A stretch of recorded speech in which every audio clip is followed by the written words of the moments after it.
Hi guys, welcome back to another video. It's your girl unique, and I'm back in the radar today. Guys, it's raining outside.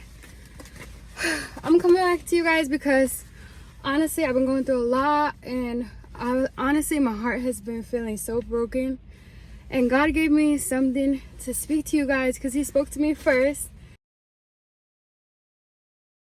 The title is Forgetting Things Behind Me. So I'm going to tell you guys the steps to do that. So the first one is Psalms 3 and 5. It says, "For his anger endureth but a moment, and in his favor is life.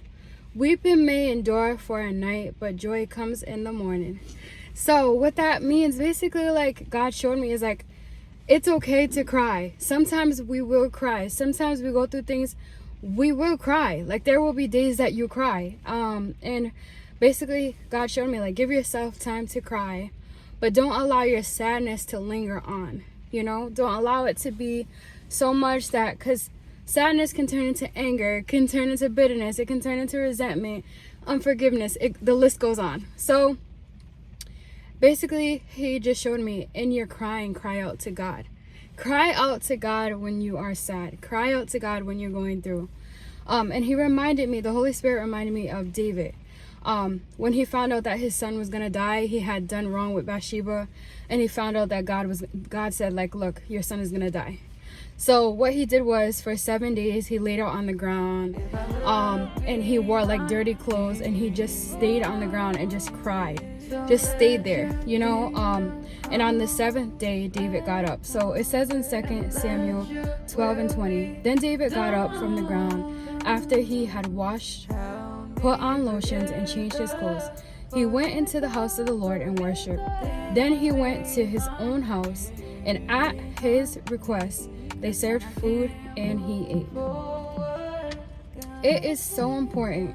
This story is so powerful because it's so important. David, he went through so much. He did wrong, because we all do wrong.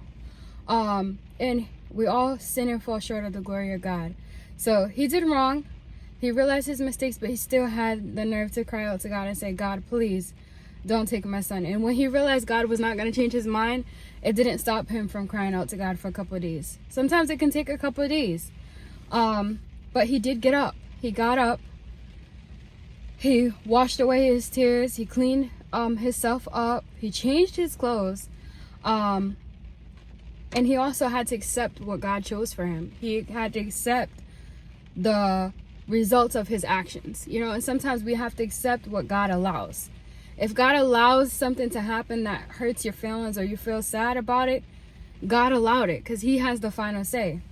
And then this brought me to Isaiah 61 and 3.